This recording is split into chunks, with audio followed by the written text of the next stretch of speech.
By the time Alex realized his life was falling apart, he had already made 6 of the 7 mistakes. He will make the 7th in exactly 12 minutes. Smell the rain. Feel the leather seat crack beneath you. Your phone is dead. Your career is dead. And the worst part? No one will even write an obituary. At 2:14 a.m., Alex made the 7th mistake. He did not know it yet. But you will. And if you listen closely, you will realize you made mistake number 1 this morning. The car idles in an empty parking lot outside a building he no longer works at.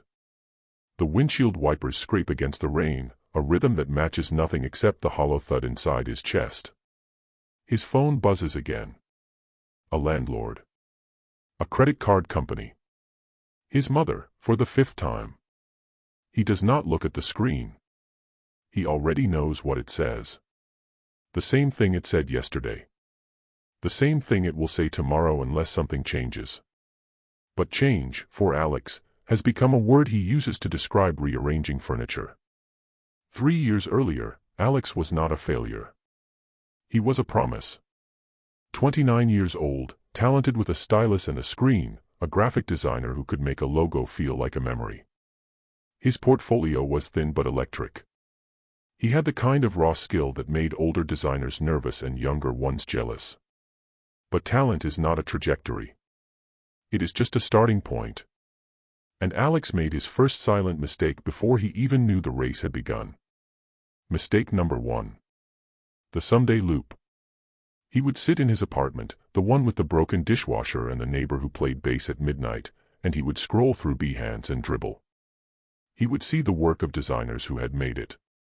The ones with the clean Instagram grids and the testimonial sections on their websites. And he would tell himself a very quiet, very dangerous lie. Someday, that will be me.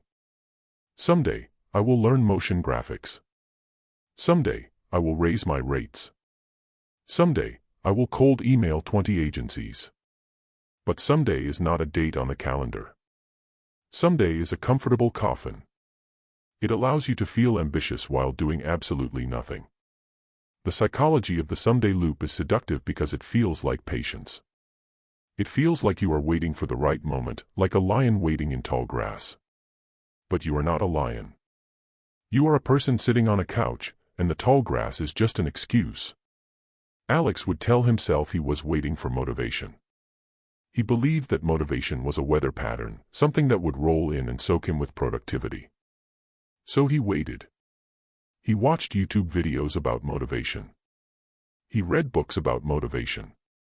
He highlighted passages about motivation. And then he closed the book and went to sleep, feeling oddly productive about the act of preparing to be productive. 3 months of this passed. Then 6. Then a year. His portfolio did not grow. His skills did not sharpen. But his ability to rationalize an action became world-class. That is the tragedy of the someday loop. You do not become lazy. You become an expert in feeling busy while standing perfectly still. Mistake number 2. The shiny object syndrome. When Alex finally realized that waiting was not working, he did not commit to a path. He committed to all of them simultaneously. 1 week, he decided he would become a logo specialist. He bought a course, watched 3 videos, and then saw a Twitter thread about UI/UX designers making 6 figures. So he abandoned logos and bought a different course. 2 weeks later, he discovered motion design and decided that static graphics were beneath him. He downloaded After Effects, learned how to make a circle bounce, and then saw an ad for web design bootcamps. He joined the waitlist. He never finished the bounce. This is the shiny object syndrome, and it is a silent destroyer because it wears the mask of ambition. Alex told himself he was diversifying. He told himself he was staying relevant. But what he was actually doing was avoiding the hard part of mastery. The hard part is not learning the basics. The hard part is staying when it gets boring. The hard part is doing the same thing for 6 months until you are better than everyone else. Alex confused novelty with progress. Every time he switched, he felt a small rush of dopamine. A new beginning. A fresh notebook. A clean folder structure.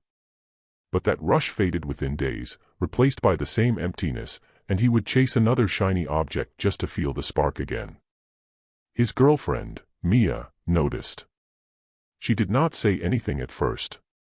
She was a nurse, practical and grounded, the kind of person who had chosen a path at 19 and simply walked it.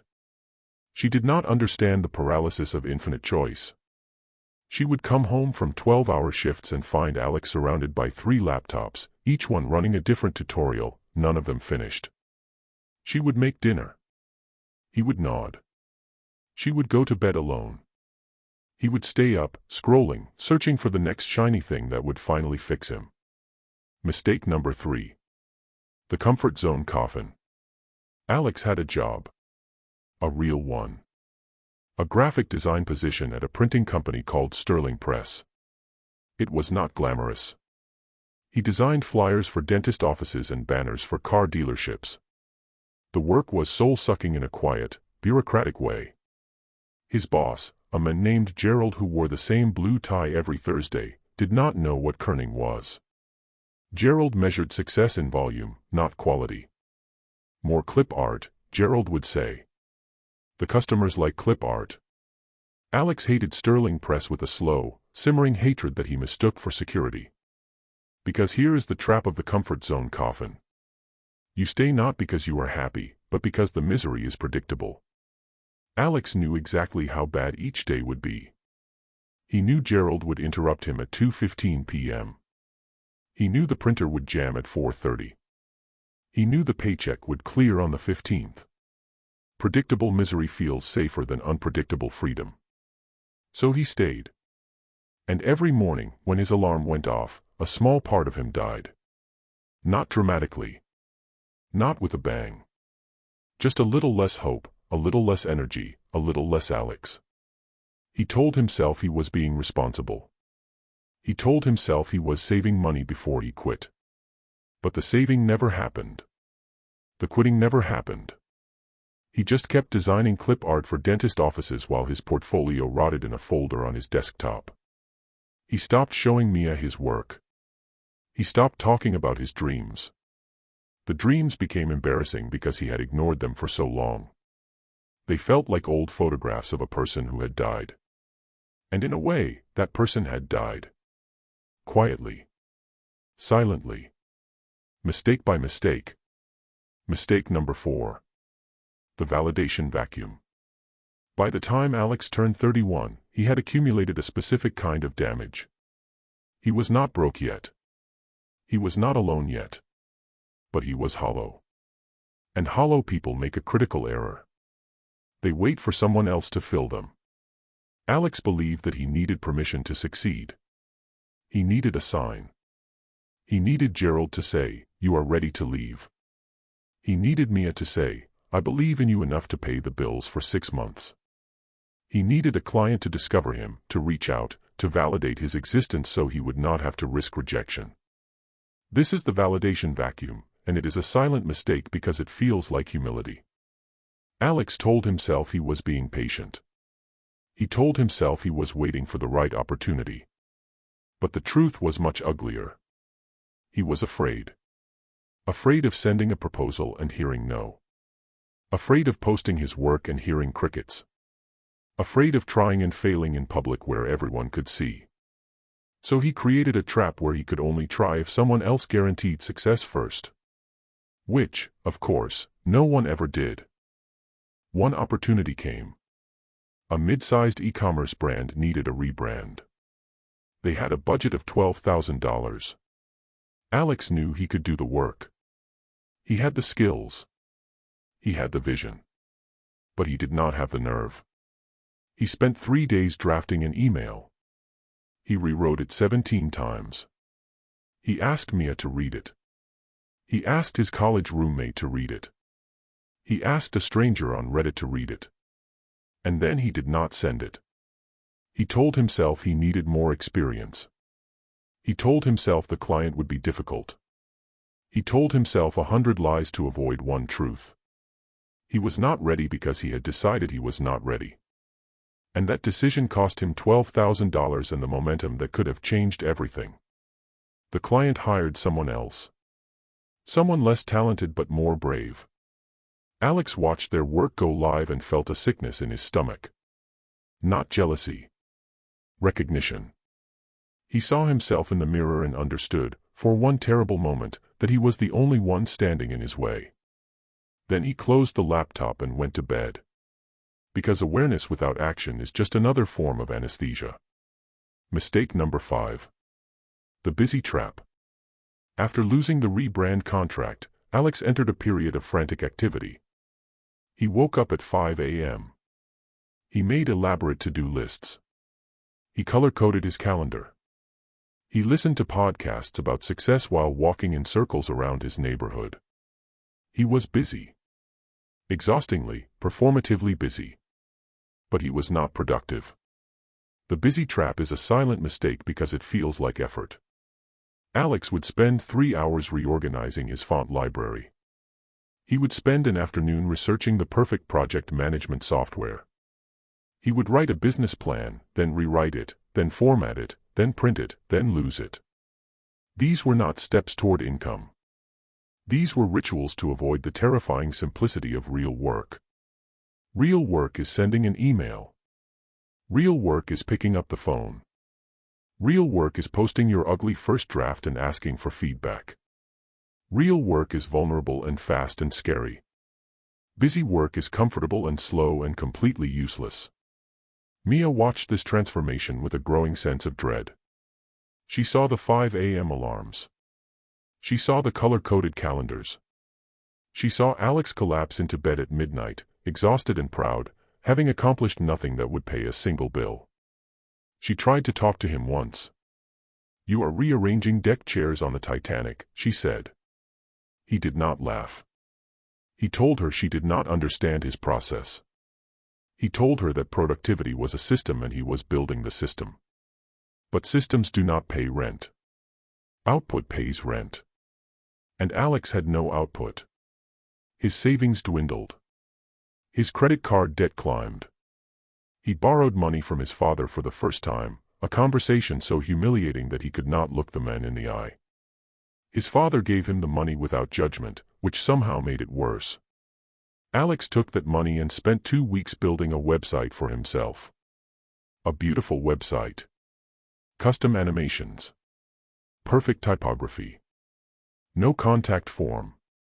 Because a contact form would mean someone could reach out, and then he would have to respond, and responding meant doing actual work, and doing actual work meant risking failure. So the website sat there, pristine and useless, a monument to his avoidance. Mistake number 6. The lowball curse. Desperation is a terrible negotiator. When the credit card company started calling, when the eviction notice arrived, when Mia stopped asking about his day and started sleeping on the far side of the bed, Alex finally decided to act. But he did not act from strength. He acted from panic. He found a freelance platform, the kind where clients post projects and designers bid against each other like fish fighting for crumbs. He saw a project. A logo for a local bakery. Budget. $50. $50. For a logo. Alex knew, in his bones, that a proper logo was worth $1,500 minimum. He knew about the research, the sketching, the iterations, the file formats, the brand guidelines. But he also knew that his bank account had $300 left. So he bid $40. He got the job. He spent 12 hours on the logo. He made $40. That is $3.33 per hour. The lowball curse is a silent mistake because it feels like survival. Alex told himself he was building his portfolio. He told himself that exposure would lead to better clients. But low prices attract low clients. The bakery owner wanted 17 revisions. She wanted Comic Sans. She wanted her dog in the logo. Alex said yes to everything because he felt like he had no right to say no. He was the cheap designer. Cheap designers do not have opinions. Cheap designers do not push back. Cheap designers burn out because they trade their soul for $40 and a testimonial from someone who does not know the difference between RGB and CMYK. He did 5 more projects like this. A podcast cover for $30. A flyer for $20. A social media template pack for $75 that took 20 hours. He was working more hours than ever, making less money than the teenager at the grocery store. And the worst part? He could not stop. Because stopping meant admitting that the strategy had failed. Stopping meant starting over. And starting over required the courage he had already spent on $40 logos. Mistake number 7. The isolation impulse. This is the one that breaks people. The one that happened at 2:14 a.m. in the parked car. The isolation impulse is the belief that you must fix everything alone because asking for help is weakness. Alex had not told Mia the full truth about his debt. He had not told his father that the money was gone. He had not told any of his designer friends that he was drowning. He smiled. He said, "Things are picking up." He performed the role of a man who was almost successful, just a few months away, just a few projects ahead. And every night, he died a little more inside. When the big opportunity came, the one that could have saved him, he faced it alone. A former colleague referred a high-pressure client. A tech startup with funding. They needed a full brand identity, a website, and a pitch deck. $15,000. 48 hours. Alex said yes before he thought about what yes required. He needed a copywriter. He needed a developer. He needed a project manager. But he did not ask for help. He told himself that asking would split the fee. He told himself that he could do it all. He told himself that this was his chance to prove that he was enough. He stayed up for 40 hours. He designed the logo. He built the website. He wrote the copy, badly. He assembled the pitch deck. He was hallucinating by the second night, seeing movement in the corners of his vision, typing sentences that did not make sense. But he finished. At 2:14 a.m., he exported the files. And then he made a mistake that only exhaustion could produce. He saved the website files in the wrong format. He sent the client a folder of corrupted code and a pitch deck with typos on every slide. The client did not respond with feedback. The client responded with an email that said, "We are moving in another direction." Alex sat in his chair for 10 minutes. Then he walked to his car. He drove to the parking lot outside Sterling Press, the job he had quit 3 months ago to freelance full-time. He turned off the engine. He listened to the rain. His phone buzzed with the eviction notice. Mia had sent a text an hour ago, "I am staying at my mom's. I love you but I cannot watch this anymore." He did not cry. He did not scream. He just sat there, hollowed out, having made all 7 mistakes. The someday loop. The shiny object syndrome. The comfort zone coffin. The validation vacuum. The busy trap. The lowball curse. The isolation impulse. 6 of them had led him here. The 7th was the silence. The refusal to tell anyone that he was drowning until the water was already in his lungs. But here is the twist. The one that changes everything. The real destroyer is not the 7 mistakes. Alex sat in that car for a long time. Long enough for the rain to slow. Long enough for his phone to die. And in the darkness, he remembered something. A notebook.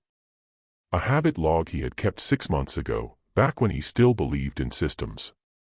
He had written down his mistakes. Not the ones he was making. The ones he had already solved. He flipped through the pages in his memory. Mistake number 3. He had solved that when he quit Sterling Press. Mistake number 4. He had solved that when he sent his first cold email, even though no one responded. He had solved them. He had moved past them. And then he forgot. Mistake number 8. The amnesia of past wins. This is the silent mistake beneath the silent mistakes. You solve a problem, you grow, you change. And then your brain does something cruel. It normalizes the victory. It forgets the struggle. It convinces you that you have always been this way, that you never overcame anything, that the progress was an illusion. Alex had forgotten that he was brave enough to quit his job. He had forgotten that he was brave enough to send that first email. He had forgotten that he had already done the hard part. He only remembered the failure. And that amnesia was destroying him more than any single mistake ever could. He did not have a magical solution. He did not have a rich uncle or a viral tweet. He had a dead phone and an eviction notice and the memory of a notebook he had thrown away 6 months ago. But memory is enough. He started the car. He drove home.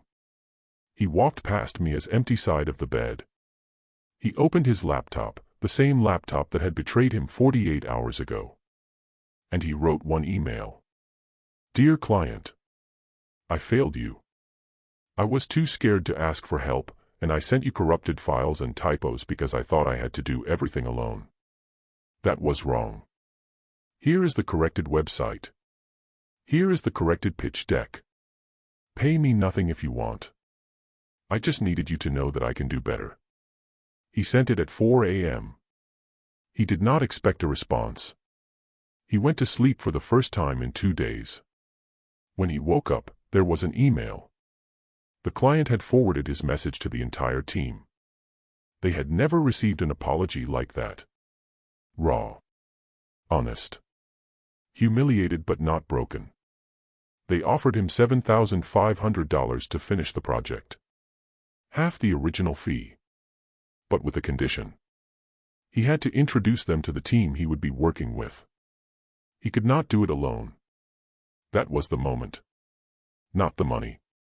The condition.